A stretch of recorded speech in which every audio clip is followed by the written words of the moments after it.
And then I just walk right through it. Oh, you're like, my bad, bro. My bad. You cold? Oh. Put you down to my socks like a big pop baby.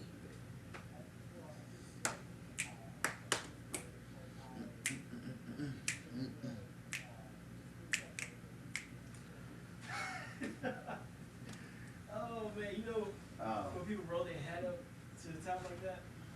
Yeah. He's trying to explain what he Yeah, does. yeah. Sometimes it looks good. Yeah, he's trying to explain what he does to somebody. He's like, I make really good Instagram stories. Yeah. Mike's for that, by the way. Thank you. So.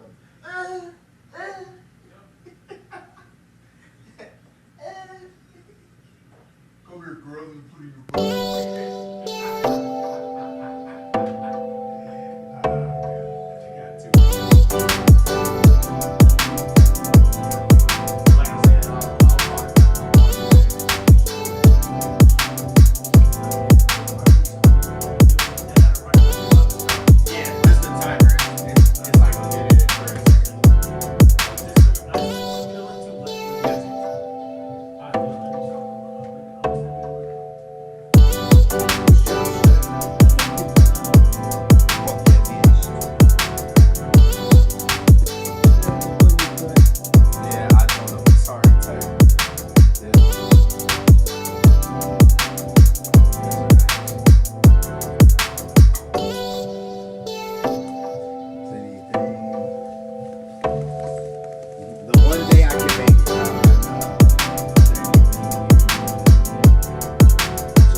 What's up, everybody? I'm Joe. And I'm Blair. And you're on the air with Joe and Blair. Ooh, ooh.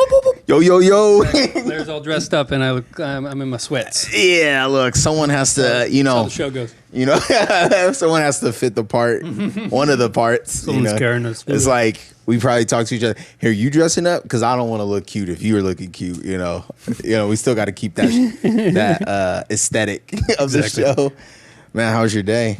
It was busy. It was busy. Sorry for the technical difficulties, guys. Every time we add something a little bit new, everything blows up. But we fixed it. We piece it back together. That's how it goes. Right.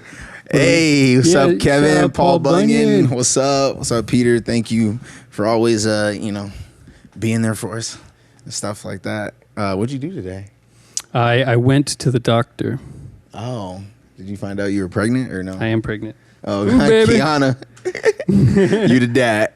No, it's for my throat thing, but apparently there's this new thing. If you have heartburn, it's called alginate, and they have this like chocolate stuff that it's so fucking weird how it works. He's like, yeah, it's brand new, and a chef and a doctor made it. And what it does is you eat this, and the algae, you know how like on a lake algae floats? Yeah. What it does is you eat it, and then in your stomach it floats to the top, and it makes like a cork for your esophagus. So like all the shit doesn't like go back up in your esophagus because that's how you get heartburn. Yeah. So yeah, just makes a little, just sits there, floats up, and makes a little cork. Isn't that fucking weird? Fuck? Science, man. That's crazy. Oh my god. So I bought 2 on Amazon. Blart, I heard that. All right. Well, a lot of you guys don't know or may not know, but we are. Oh, hold on. Yes, shared password. Cool. Sorry. We are bringing our show back, our normal kind of thing where we bring guests on and stuff. Is this technically still season 2, or are we on season like 3 now? 2.5, probably. 2.5? You know, probably like just season 3. I mean, because we did probably like enough. We did enough people. I think we did January, we did February, and we did a couple in March. Mm-hmm. And I think our last people in March were like our close friends that were like kind of okay with. I think it was Braden. Yeah, that was the last one. Right as the pandemic hit. He was like, okay, but yeah. So we bring guests on. Yes, yeah. So, yeah, Paul Bunyan. You know, I know when you started following us, it was just us, and then like Eli. But before, we always, like we said, we always bring like a guest, and we're doing that. So, without further ado, hold on, I got the drum roll. You got the drum roll? Yeah. Let's see if it works. Once again, sorry for these technical difficulties and stuff like that. Is it even on? I don't think. Never mind. Hold on, does this work? Hold on, we're gonna see if the drum rolls are working. Never mind, it's not working. But I got the other thing to work. Okay, go for it. Okay. Yeah. Well, without further ado, please help me welcome to the couch, Jaison Sydney. And he's not from Australia, guys. What's up, man? What's up? There's good, Mike, dude? man. All right, there What's we up, go. G?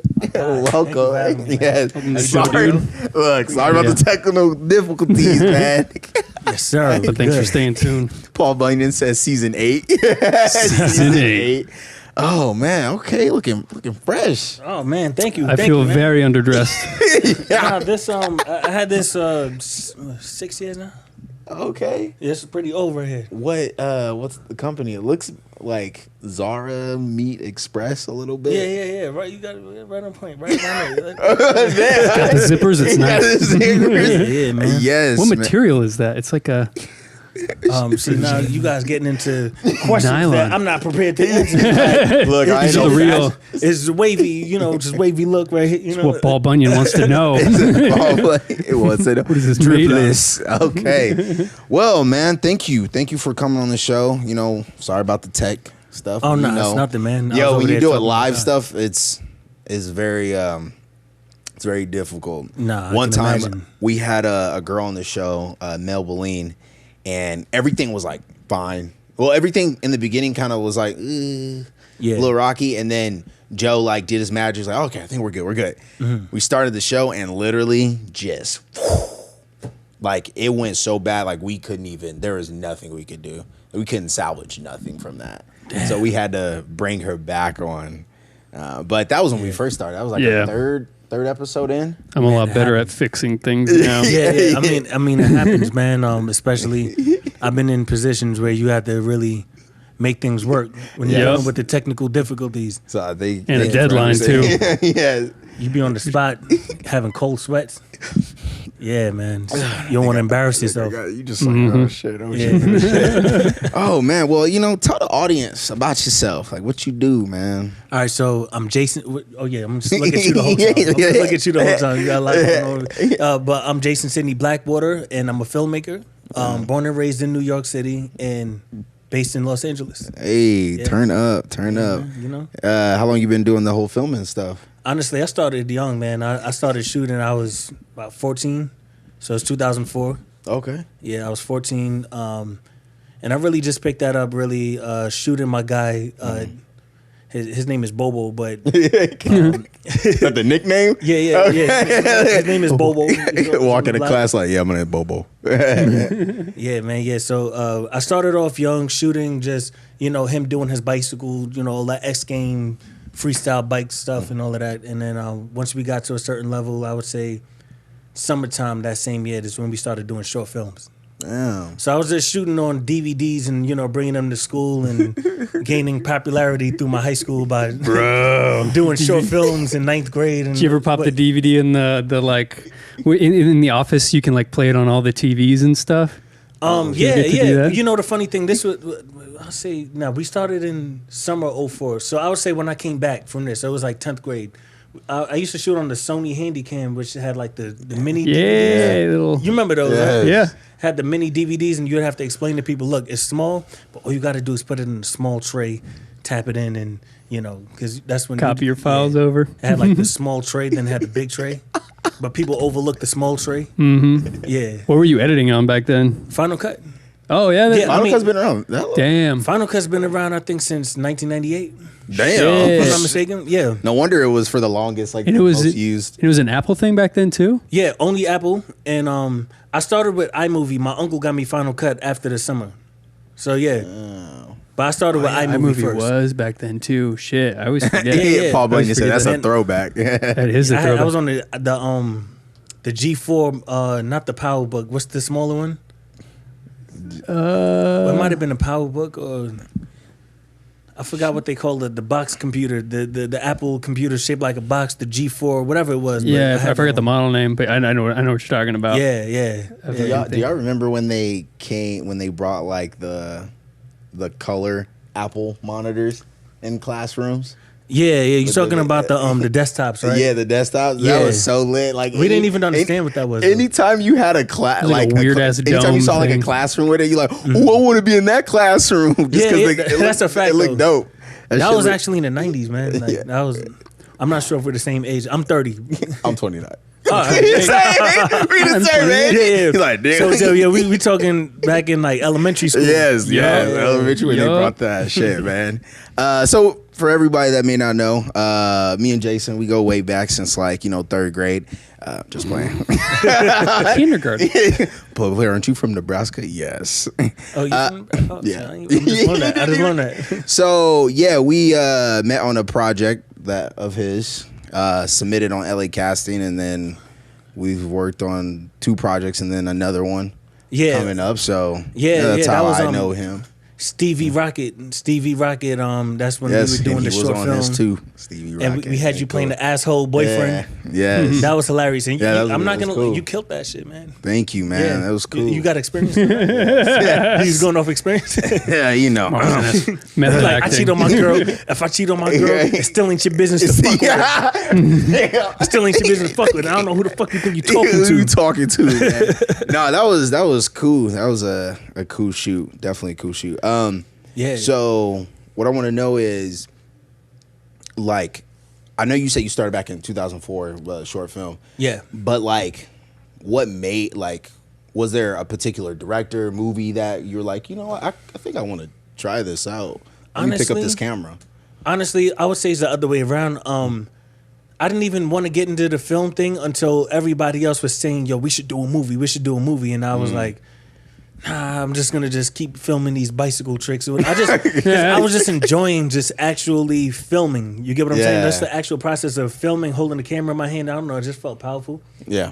And Man, when somebody brought the idea to me, we were just going off of, I guess, like, the random shit you grow up and, seeing Yeah. the typical guy comes out with a gun, pow, then you're going into this.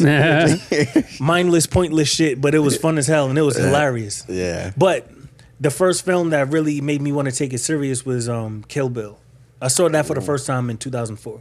Damn. Oh God, man. And I didn't know who Tarantino was at the time. I just knew that movie just stood out to me. And then my teachers in high school, they used to tell me, there was something a little bit more mature about me, I guess, at that time.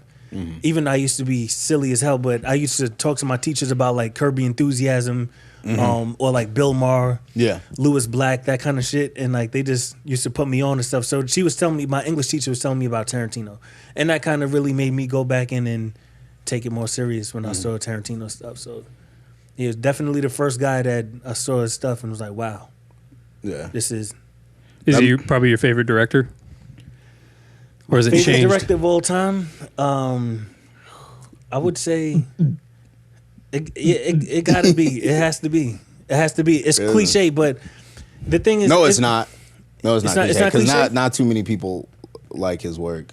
I mean, they do. Really? They do, but I guarantee you, like, They wouldn't put him up there? they're not gonna put him up there. And see, that's because I feel like I don't know. I if- definitely wouldn't put him up there. For You me. want who's James your Cameron. favorite?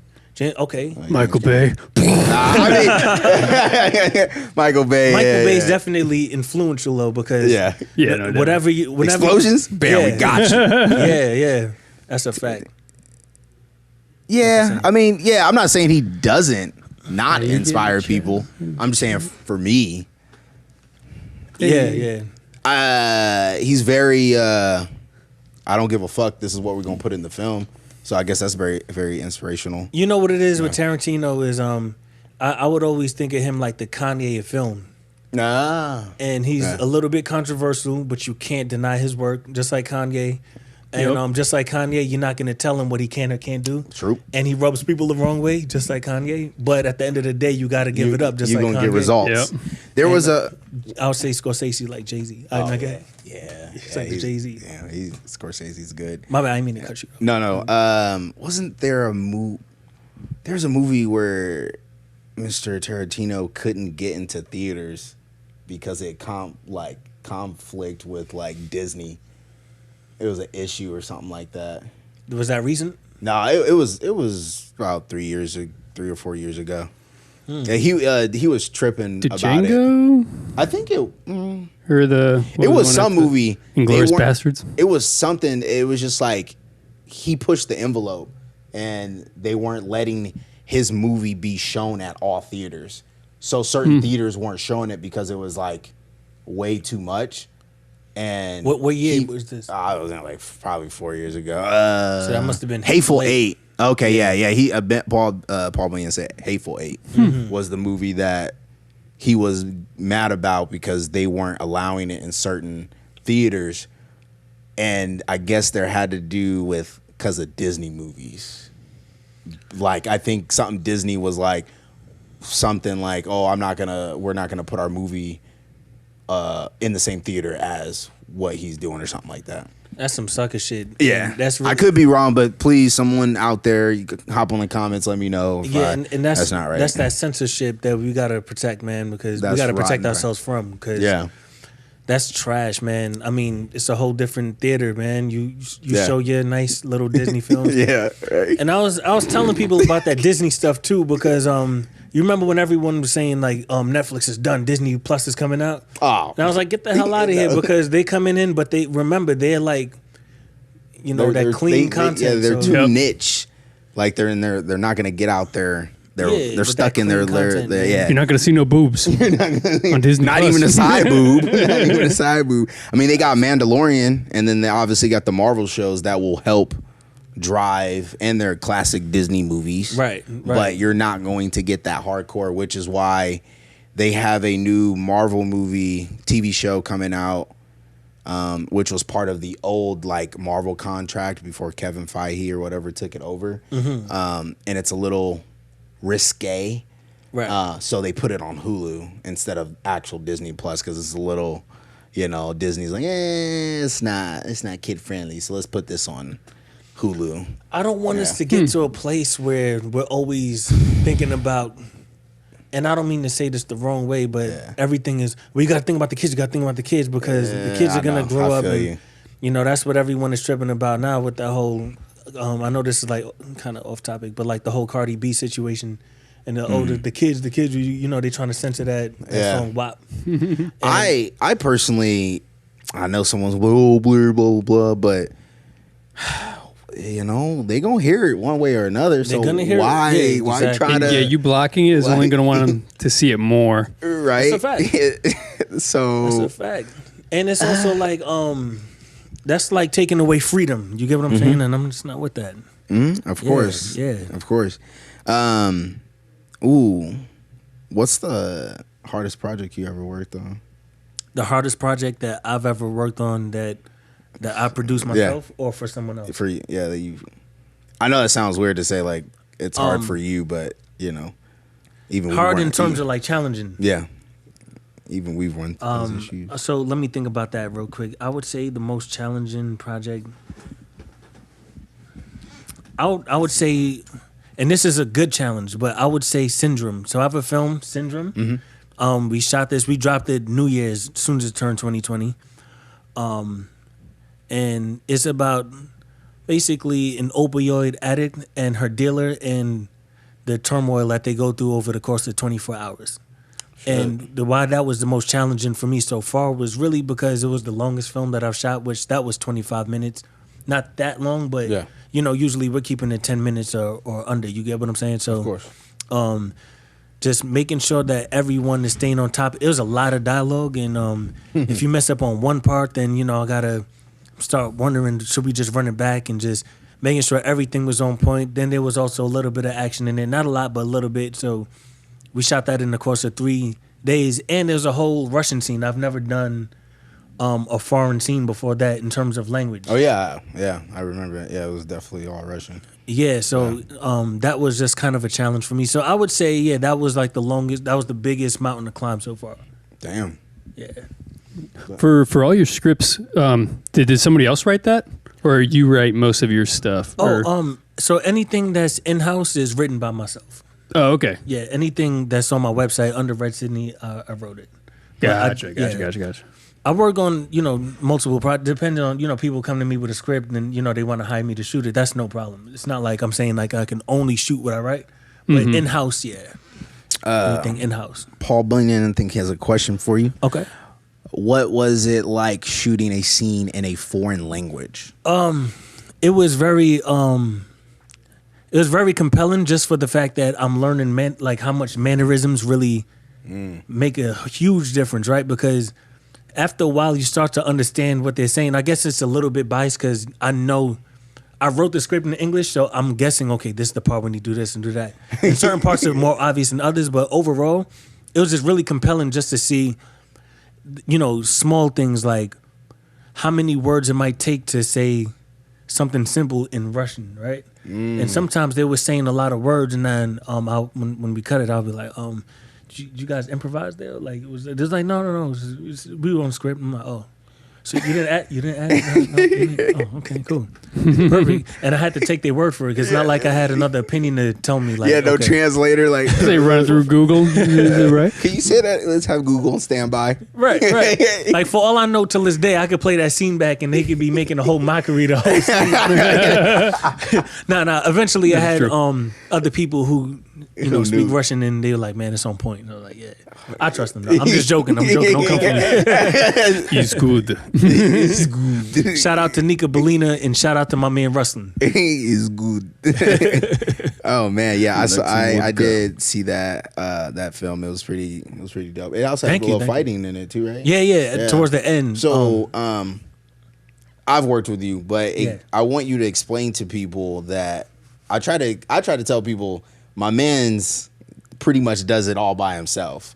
Right. He told me like the second time we shot, it just dawned on me to ask like, oh, do you like, audio and like, you have anybody? And he was like, nah, man, it's just better to do it by yourself. Not that he's saying that he ain't mean or nothing. Yeah. All right, so Pen to picture, all you. No. So, all right, just to even elaborate on that, right? It's more so like this, right? When you're doing things run and gun, and we're in a position where everyone is starting from the bottom up, right? Yep. So your resources are limited, and your budget is limited, right? Sometimes it's okay to get someone on, hold a boom and stuff like that. But if you're really smart about it, you would write your content because it's under your control. You would write your content to where you don't need.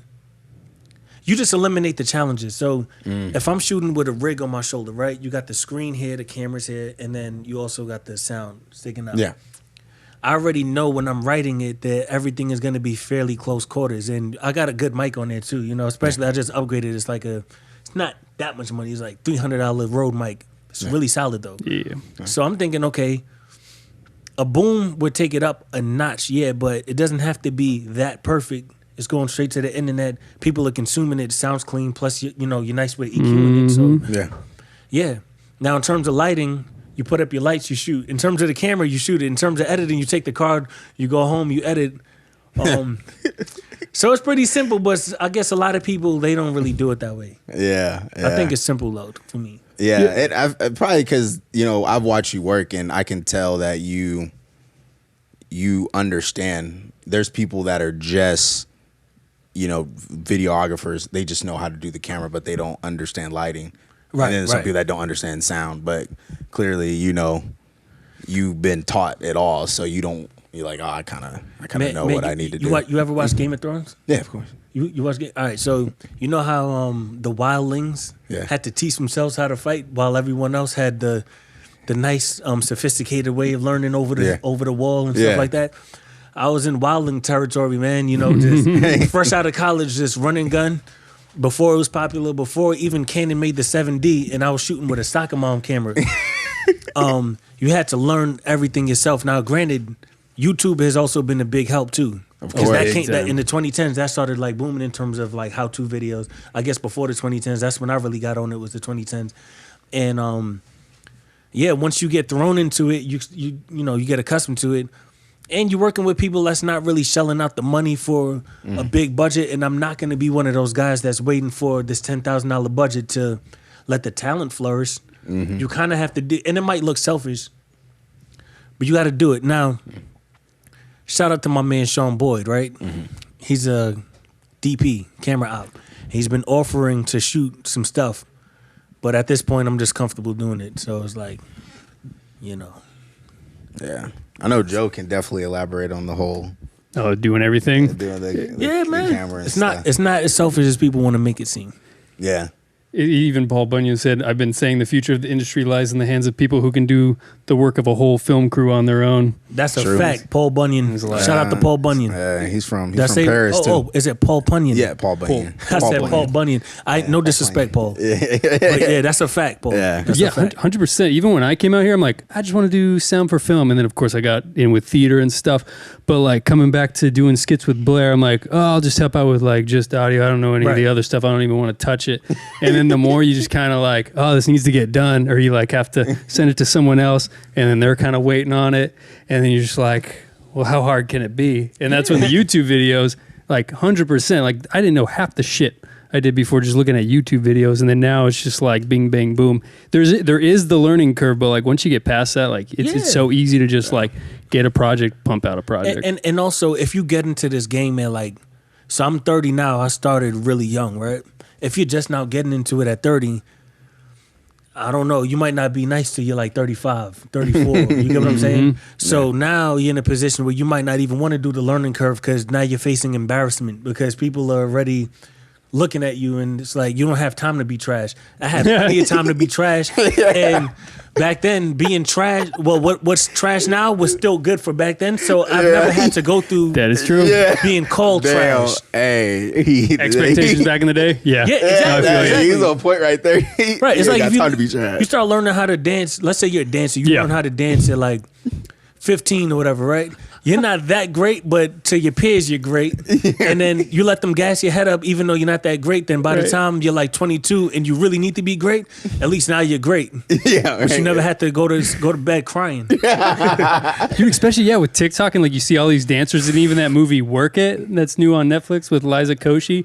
Eli, we're sitting here watching, and he was like, half this shit like nowadays, like back then, you'd be fucking God if you like dance like that, or like some kind of shit, like, because the expectation has changed. Oh yeah, 100%. It was when I did my dance crew stuff back home. Yeah. Oh, you did? In Nebraska? Yeah, back in the day, we were like gods because we were doing things that people weren't really doing at that time. Yeah. And that was right when 09 is when we started our dance crew, and Omaha was known for break dancing. A lot of b-boys. That's what they were. But they weren't known for choreographers, like actual formations. And then America's Best Dance Crew came out. Right. And then it was just like, people were like, whoa, man, y'all guys are the shit. We're right. But then we get out here, it's like, we've been doing that. Like, what's y'all whack. Like, oh, okay. No, but I think that's why they say start young, because you get the trashness out while it's acceptable.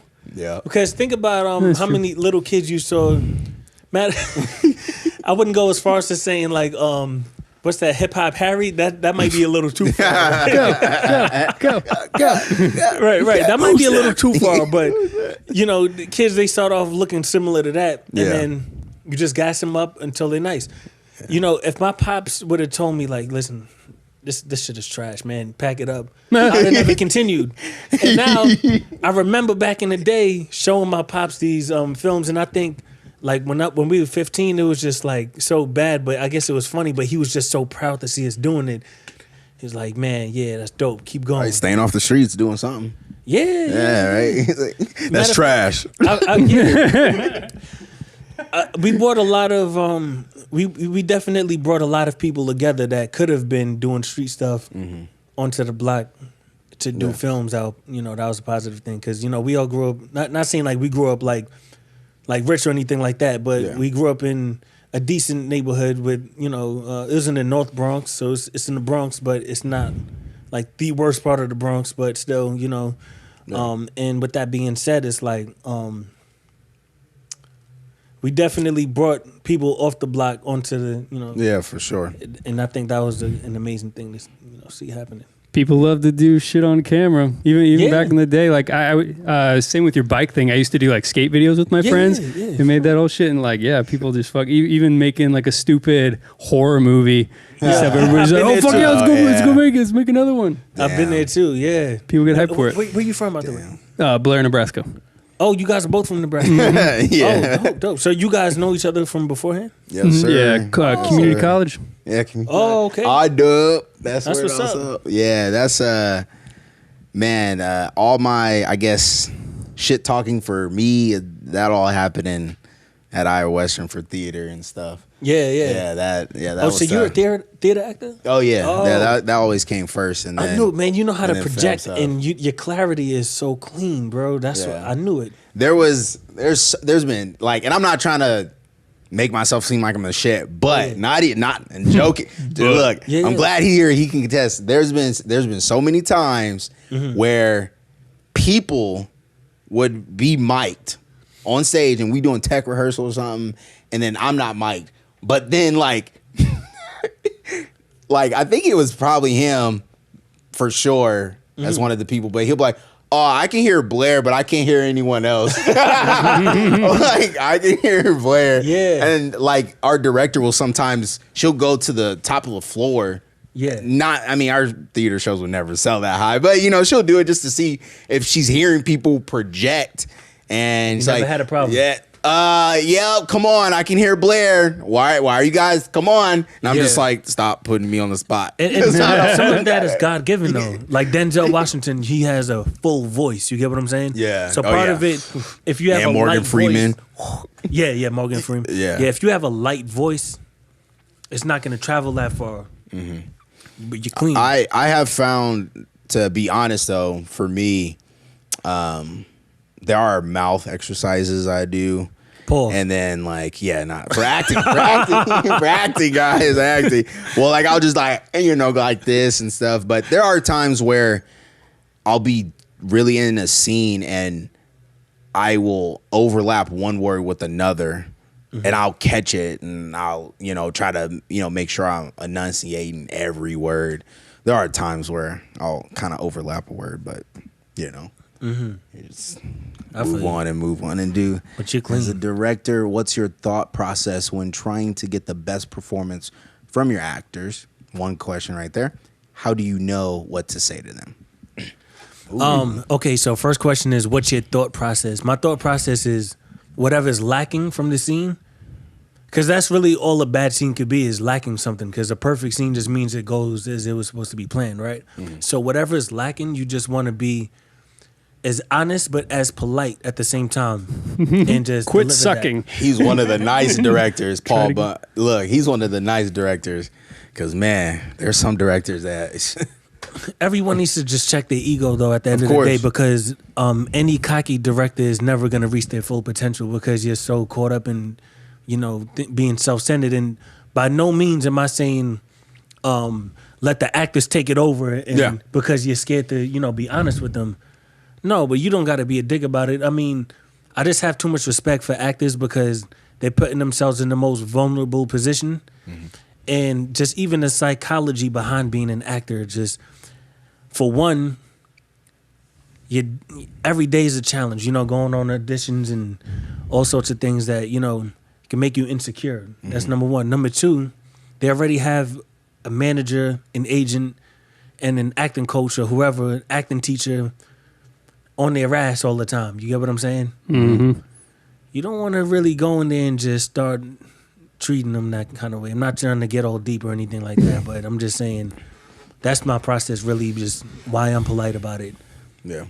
You know, you could just, what's so hard about being honest and being cool about it, you know? For sure. Exactly. And I love directors that can be, honest and straightforward and, tell me, oh, hey, Blair, do this or, make this little small adjustment. And there was I didn't actually do the film, but one of the hardest auditions I've ever done. So it's not that I don't have a heart, but I just can't cry.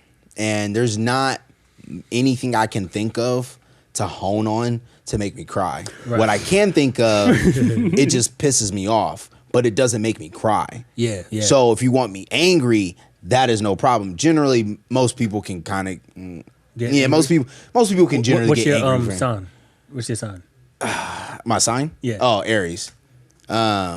I don't know. Okay, that makes a lot of sense. Rising moon is or whatever. I've been learning about what rising moon. I don't know what that is.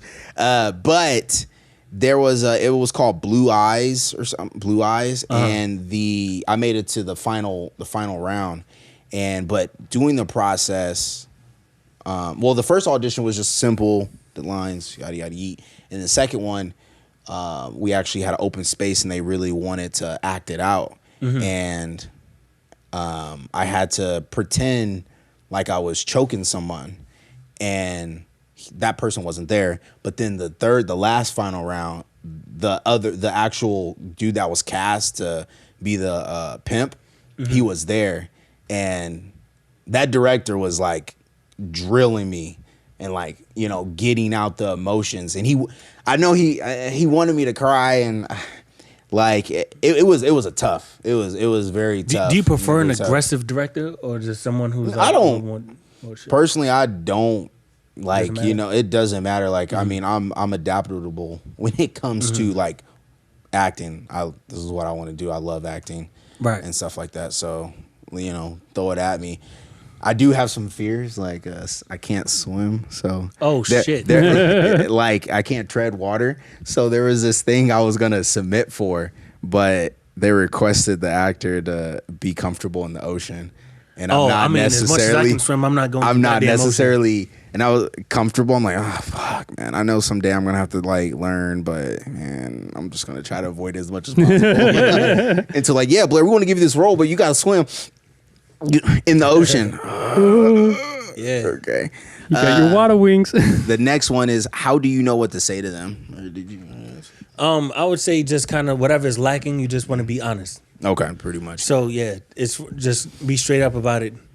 And also, you don't want to embarrass them by being too nice to them, because being too nice to them is also kind of patronizing. So you're not helping them grow either. Yeah, exactly. So, hey, can you do that? But can I just see a little bit more anger? Yeah.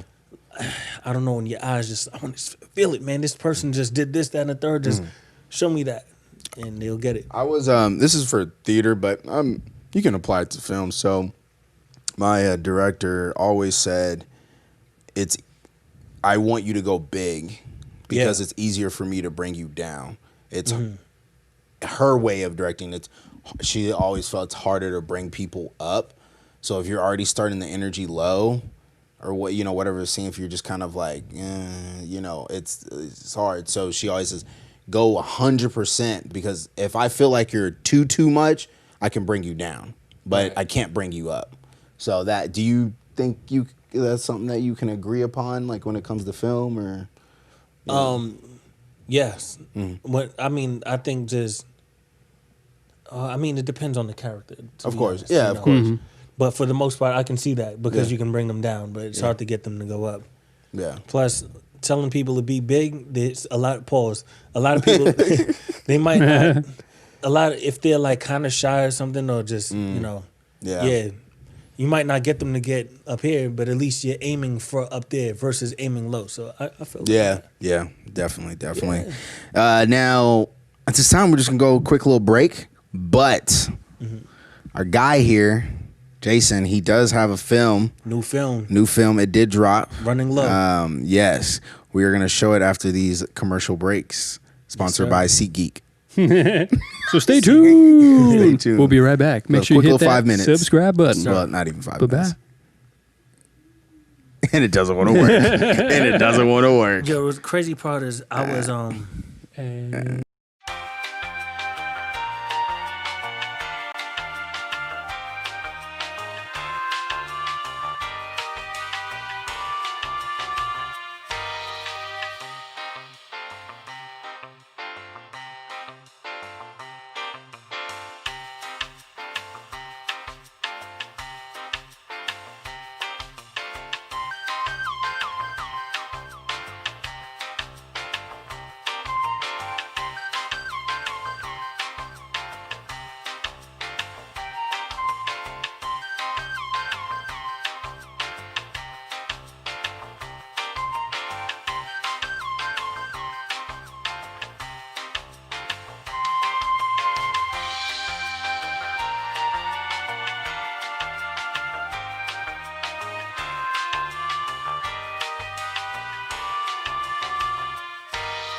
Boom. Hey, we back. Yes, sir. We had Thanks, a good, Paul Bunyan, for waiting. Thanks. Appreciate it, Paul G. Bunyan.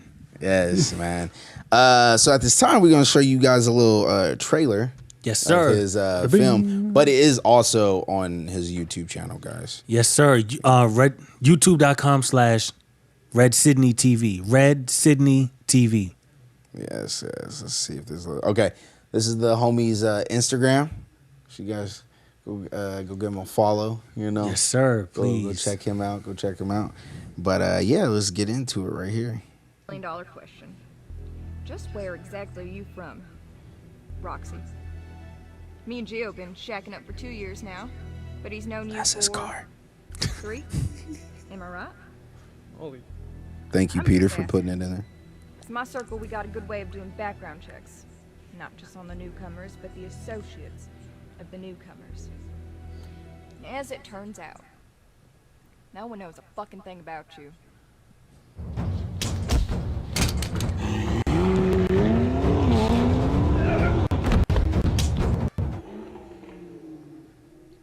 Let's be clear. If I even hear the idea of you coming back for me or any of my associate, you'll be as dead as those 2 friends of yours in that house. Are we clear?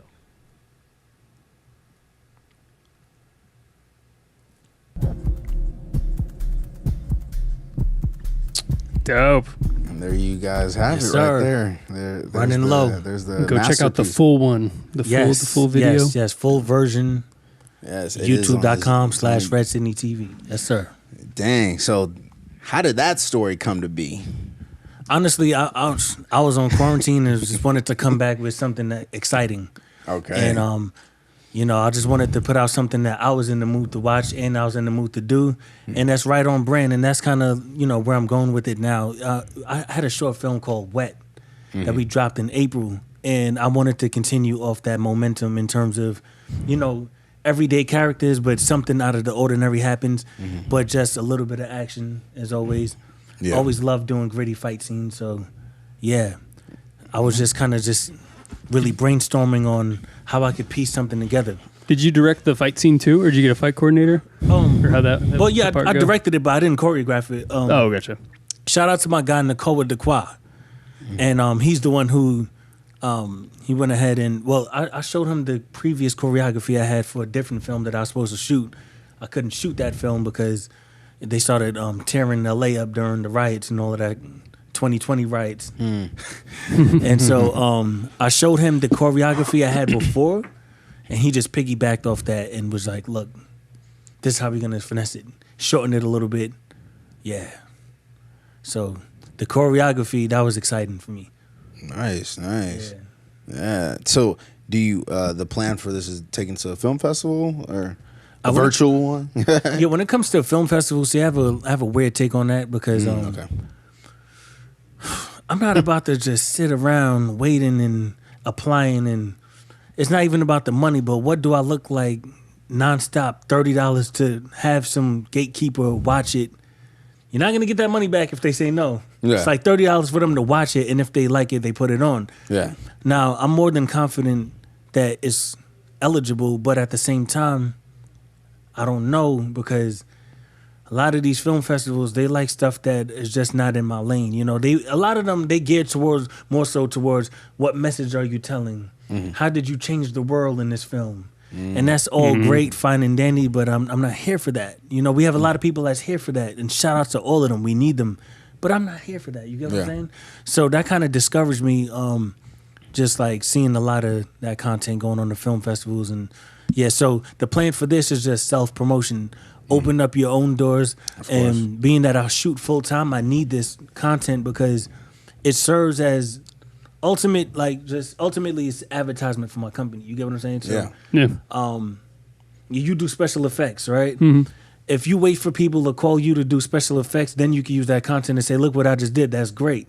But if you keep putting out your own content, it's like if you build it, they'll come. Free advertising. Yeah. Yeah, you just keep posting it up. Now, if it ends up on a festival, great. But I'm also focusing on building my own platform and letting the actors, I'm working with different actors, so they're promoting it to different people. Yeah.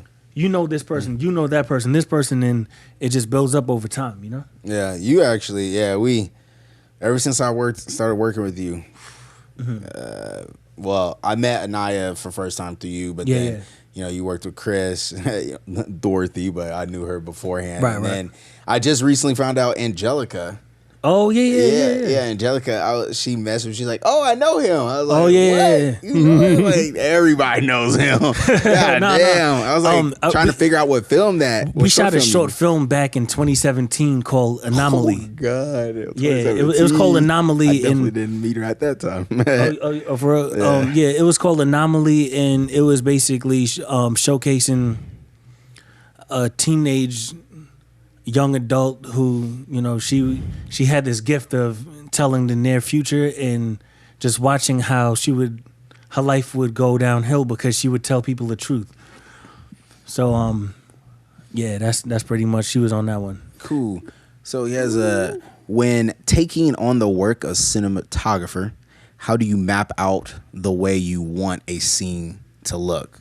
Lighting, angle, lens, shot, comp, etc. Okay, can I take off my jacket? Oh, yeah. No, Sorry. you're too cool. It's like, this is that question. Oh, I got asked that question. Now I'm ready. now you're getting too hot. Yeah, I know. Just got more hot. When taking on the work of a cinematographer, how do you map out the way you want a scene to look? I just say kind of going off the vision. Everyone has a certain style, so that's kind of indescribable. That's like me saying, how do you want a beat to sound before you produce a beat? It's just, you kind of go for a mood. You get what I'm saying? So to answer your question, I'll say you start with the mood. Mm-hmm. And you like, kind of go off the location and stuff and kind of whatever. Yeah. Okay. So for example, just make up a scenario that let's say you have a script. You want me to want me to DP it. So tell them our script, but that'd be too confusing. That'd be too confusing. Yeah. Just give me a scenario. Let's see. Boxing. Angry. Yeah. Like boxing in the ring. Boxing. Yeah. Boxing ring, in the leading to a drug montage. lord. Oh well, I would say that's kind of like. There's no room for creativity because then you just have to kind of emulate what a real boxing ring looks like. Okay. But I would say, okay, let's say you wanted to do like a backyard Fight Club kind of situation, right? Okay. Like Brad Pitt in Fight Club. Then it's like, okay, you want it to be a little bit dark, you know. Do you want it to look cooler, warmer? So I would kind of just go off the script, go off the mood. And after that, it becomes technical. Do you want it to feel more cold? Do you want it to feel warmer? I always try to go to where it just looks like naturally motivated, even if it's not full natural light, just naturally motivated. I try not to, do too much like that because I feel like once you, like if you watch the movie Creed 2, that was shot really well. Mm-hmm. And you can tell they exaggerated what was natural. Yeah. And I think that's always a good way to go about it. In terms of lenses, anything with a lot of depth of field is my favorite. I hate flat shots. I hate for anyone who's not really into for a low f stop, pretty much. Yeah, low f stop, like all the way down to 1.4. Even if you got to shoot it a few times because you messed up the focus a few times. Even if the focus slightly went out a few times, fuck it. Art is not meant to be perfect. This is true. What is that effect called? It's like bokeh or something. Depth of field. Yeah, or it's like. Oh, when it's super sharp shallow. in the front, and then like the back is super blurry. Yeah. Bokeh, or I don't know. I think it's like bokeh or something. Yeah, like bokeh. Yeah. Technical term of it. I don't know what that meant, but till now. I'll be all the way honest. I've never been the textbook guy, even in film school. I went to Full Sail University. Oh, yeah. I was going to talk about that. Yeah. Oh, yeah. Yeah, I almost went to that school. Full Sail but it was too Orlando. much. Yeah. It was too much. That burned a good hole of debt right there. But I'm not tripping, no. Half of those loans are out of there. I don't know what's the word for after when they can't even fuck with you. That's in Florida, right? Yeah. Oh yeah. It's in Orlando. Right. But I wasn't known for being a textbook guy. In fact, I argue with a lot of textbook guys because they get on my goddamn nerves when they come to me with that textbook shit, man. I know how to shoot it. All right. I know how to shoot it. I'm Nick Cannon in Drumline. What? I'm Nick Cannon. Oh, you talking about that? Oh, I know how to do that. Why didn't you just say it this way? Oh, I'm Nick Cannon in Drumline. Like, don't ask me to read the music. I'm gonna just perform the music. You're gonna enjoy it, and we're gonna end it right there. Don't come to me talking about, well, technically, you were supposed to mix this with. They start talking in technical terms. They start talking Kodaks. I go to sleep. I'm a cool guy. I want to. You do film, but you still want to have a nice woman to go home to. Damn. So, no shot to anybody. So you always, So yeah, tell us your life in at Full Sail. How did that? Man, I guess Full okay. Sail, From being from Boston. I'm not from Boston. No, not from Boston. Oh God, I don't know. I said Boston. I'm from the Bronx. The Bronx. Yeah. B. Shout out to Boston. Chris Lewis is from Boston. Yeah, he is from Boston. Oh, nice. Forget Chris. No, I'm playing. That's the homie. What made you go to Full Sail? Because there's so many film schools. Man, why I mean, that one?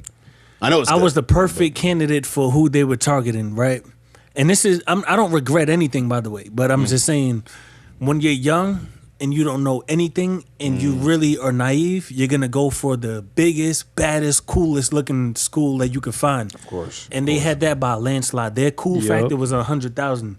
if Full Sail was a movie, they're John Wick. And NYU was more like, Die Hard or one of those Lethal Weapon type of traditional movies that everyone liked. Yeah. But the cool factor, you cannot argue with that. Love it or hate it. I know a lot of people, they go in there with their entitled mentalities. They come out bitching. A lot of people that I went to school with, they bitch till this day about what that school did or didn't do for them. That school is wavy. It's amazing. I had a great time. Yeah. And it was life-changing. My experience every day was just, they didn't have dorms. They don't have dorms, so you have to go get an apartment or whatever. So, we were just young, feeling like adults, but having the freedom of a college kid, You go to class, you're sitting through a 4-hour lecture every day, then there's 4-hour labs. It was a lot of work. Yeah. Was it a 4-year or 2-year? So it's accelerated. So you get your bachelor's in 2 years. Damn. Nice. But you got to put in those. That's why I'm saying they got you in there a long time.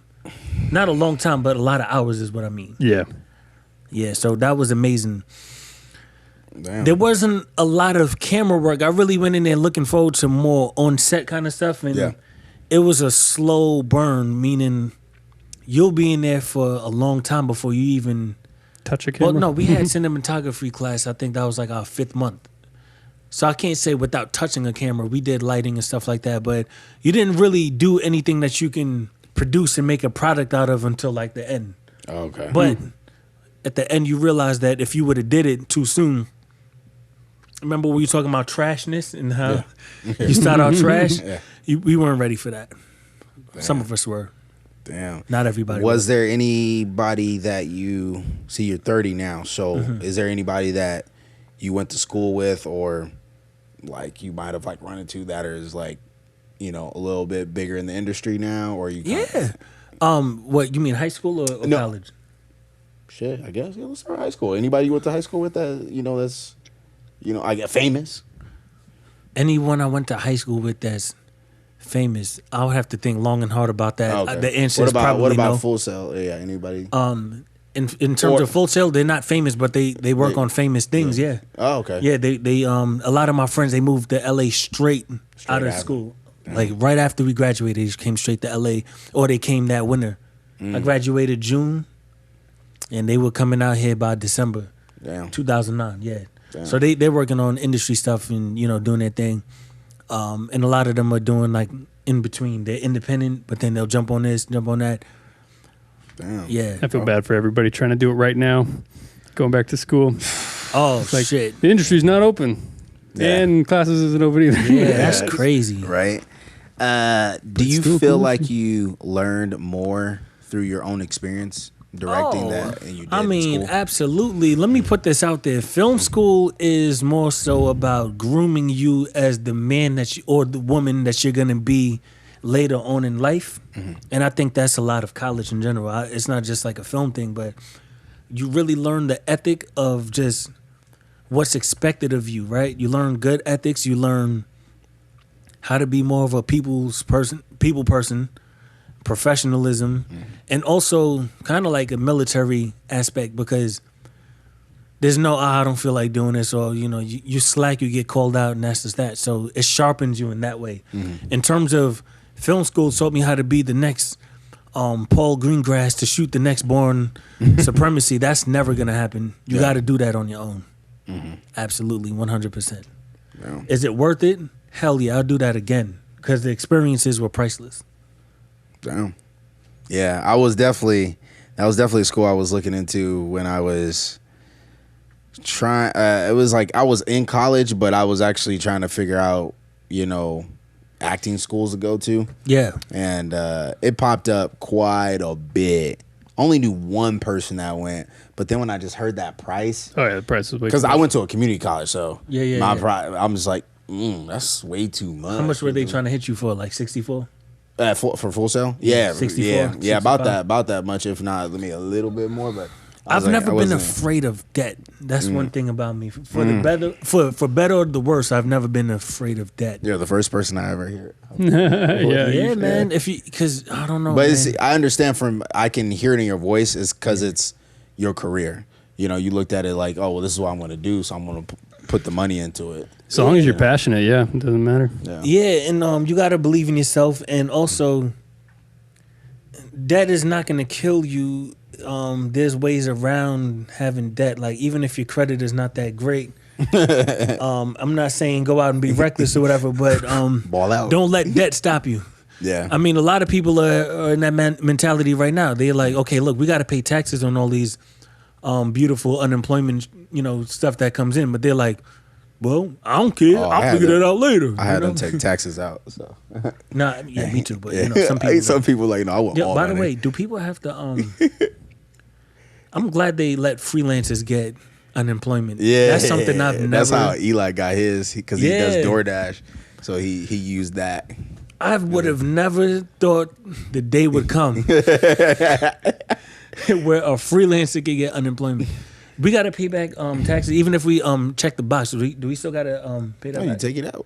No, What about that 600? They don't take out the 600. No. 600 is like untaxable. Yeah, no, that's federal. They gave that. That's part of the deal. No, but if you checking that little box that says taking out the tax, you taking out tax. Like, shout out to otherwise, Pelosi if you don't, then you gonna have to pay back. So I was like, no, take my taxes out. Me too. I don't care. Like, I'll take the little bit now because I know next year, I'll get a little bit more. Everybody, I know we're low key getting off topic, but it's okay. Yeah. It's about money though. Yeah. Everybody Benefits next year, they're expecting people to actually, a lot of people, the tax people, IRS or whatever, they're expecting a lot of people to actually get a lot of money back after all this, surprisingly. Oh, so we tell them to take out, they take it out, and we might still get some of that back? Yeah. I read an article saying a lot of people that even if you got unemployment or whatever, like they might be giving that back. People probably gonna get a lot of money back, more than usual. But the government, they're gonna try to find a way to like, we don't want you coming out this pandemic live because the government runs on poor. So if everyone's like not poor, then that's whatever. a fact. If there's nobody poor, then it's like, what's the purpose? So then like someone needs to be poor. Which one of y'all? That's Off topic. What would you say your style consists of? What sets your films apart from the rest while tying them to each other and to your influences? Okay, so what would you say your style consists of? My style consists of bad bitches, cocaine. No, I'm playing. Totally joking. Sex, drugs, money, and violence. Yes. I would say definitely characters that are blunt, storylines that are bluntness and not grittiness. Weed blunt, guys. Chill. Oh yeah, no. You don't play abrasive. I like abrasive types of stories. Whatever you got to do, it's got to be a little bit abrasive. So no happy endings. I'm not saying that it can never be a happy ending, but one of my styles is leading down somewhere. You may learn from it. It won't be a happy ending. At the end of Syndrome, she's laying on the floor with pills around her, and just her laying there with her eyes open. Even editing that was like, I can see how that might be a little bit disturbing, but I like to push that envelope in terms of just bluntness, rawness, abrasiveness. I like cleanness though, right? I like all the shots to look clean, like the editing to be clean. So I guess other people have to more so tell me what my style is because they perceive it how they perceive it. That's like if you ask someone, I guess the best I could say is what inspires me, and hopefully it's interpreted that way, Yeah. But abrasiveness, rawness, and I do appreciate some good dialogue too. So jumping into the storyline, like when you structure a story, what's kind of your start to finish? Like, do you know the Dan Harmon story wheel or any of like that kind of? I'm sorry, random Dan Harmon story wheel? What's that? It's like He has 8. There's like 8 of them because it starts from the beginning and then end. Of course, it like completely can change, but it's go, find, fuck, I don't even remember them all. But it's the climax and then the falling action and stuff. Got it. So structure. What was the question? Like how do you structure the story, start to finish? I kind of just go off an entertainment factor. It's just like a balance, right? On one hand, you got the entertainment factor, and the next hand is getting the story told in an efficient way, right? Of course. Yeah. So I just think about, okay, let's say we have Syndrome, and it's got to start off building up the character. I'm thinking, okay, right here we got to put something that just reels them in. Then you could take your time here. Something crazy has to happen here. I'm thinking more so about the pacing. Mm-hmm. Mm-hmm. And then you just let everything fall into place from there. You never start with like a initial concept. Oh, of course. Yeah. I start thinking about images or the kind of story I want to tell. Oh, okay. I might even think about it backwards. I might even think about first, before we even get into the story, I might just have an image of like a woman with a gun and like a stealthy looking kind of sweater or something. Like, I just want to see that image. Now, what can I do? Why is this character angry? Who is she angry at? Well, what if I throw this in here? Yeah. You know that? Yeah, I know what you're talking about. Yeah, you think of the image first. So you kind of gather your inspiration from like images and stuff. Yes, to kind of get everything started. And how you're gonna market it. Like when you look at the marketing for Once Upon a Time in Hollywood, right?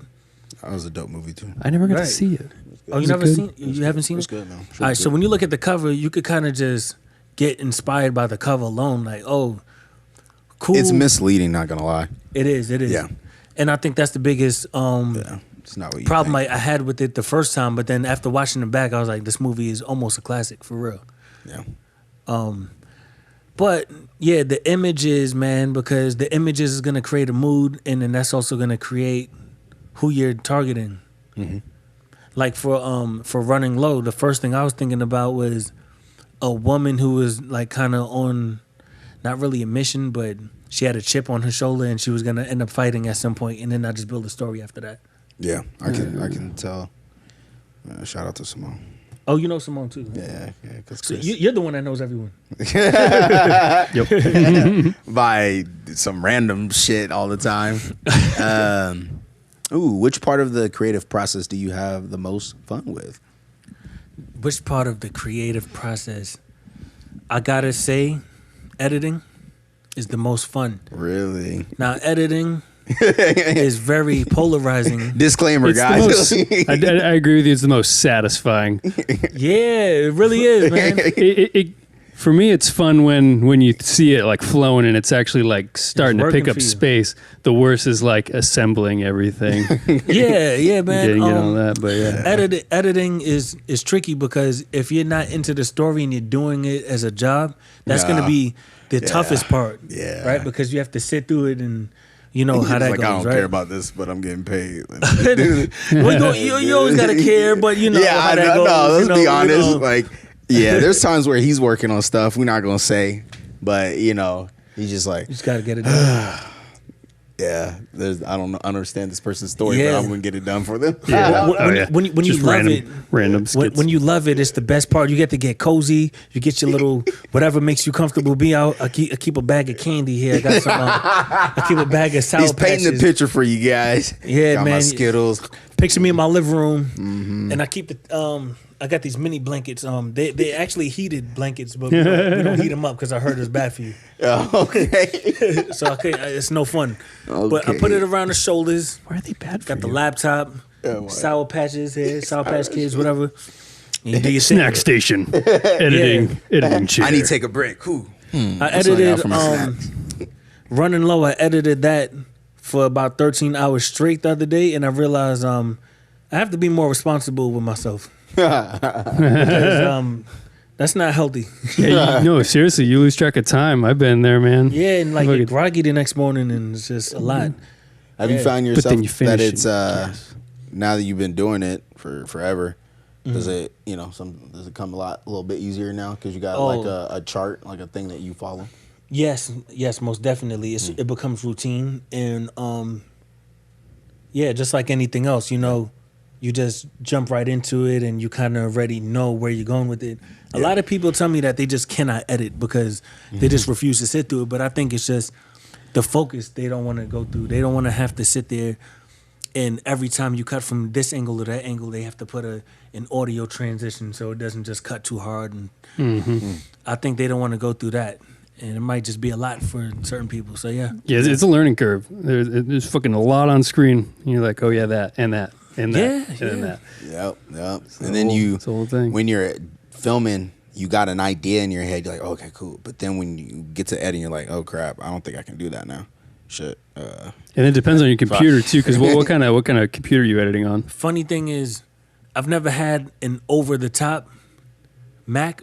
My stuff is just, I'm using a MacBook. I see you got a MacBook Pro over there. Yep. Yeah, I'm using a MacBook. What year? Yeah, what year? 2014. Oh, okay. Yeah, I actually had a 2000. So yeah, that's about in the middle. Are you doing 4K? Yeah, when but you do I mean, everything's proxy.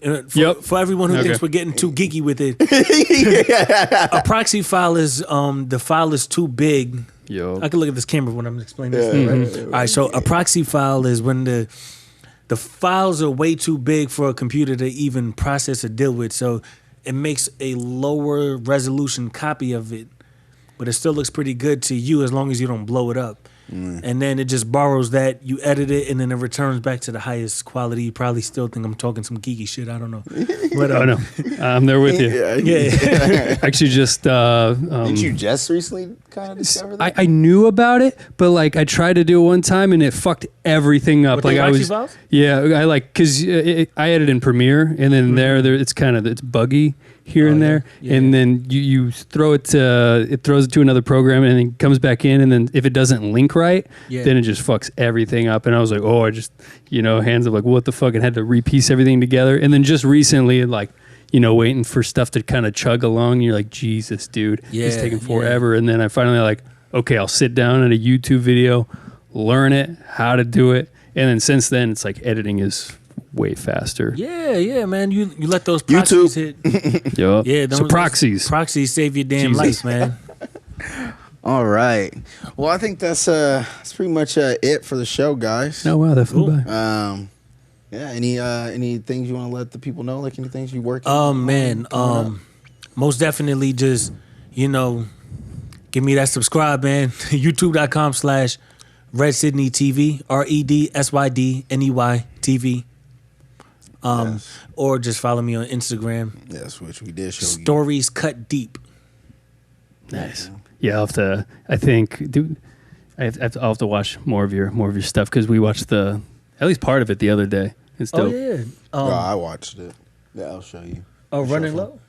What was the new one? Yeah. Running Low. Cool. Yeah. Most definitely. Yeah. Oh yeah, we gotta show you something after too. Do you? Oh, yeah. Oh, real quick for your posting, do you have are you ever like once a month you do something, or what's your kind of timeline with release dates? Honestly, it's not on a monthly basis when it comes to short films because that could get crazy because it takes a lot to produce one of those. But I'll say I'm always doing interviews where I sit down with actors. I'm gonna have to have you on there one time.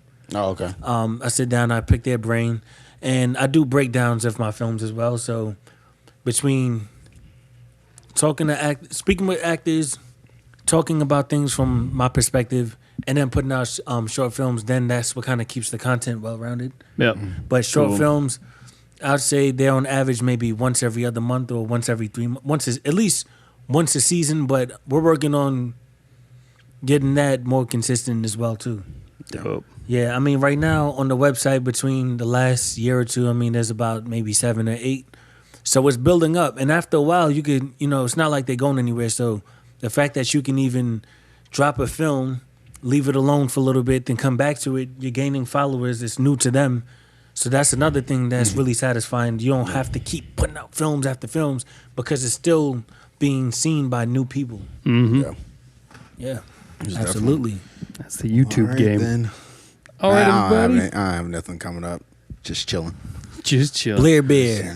Guys, we got a new video tomorrow. The Redemption series. You guys like the last one? We're giving you another one. Lock so in. check it out tomorrow, 3 p.m. Yeah, Paul Bunyan. Check it out, bro. It's funny. That's right. That's right. Subscribe to him. Subscribe to us. Yes, sir. Follow everything. Thank you, Paul Bunyan. Thank you, Peter. Thank you. Who else was in here? No one? Yeah. Well, at least active. Yeah. You got the people that just be sitting there like, I'm not going to say nothing. But I'm here. I'm looking. Yeah, there's 3. I know who the other 2 are. I was kidding. All right. Until next time, guys. Peace. Thank you. Peace.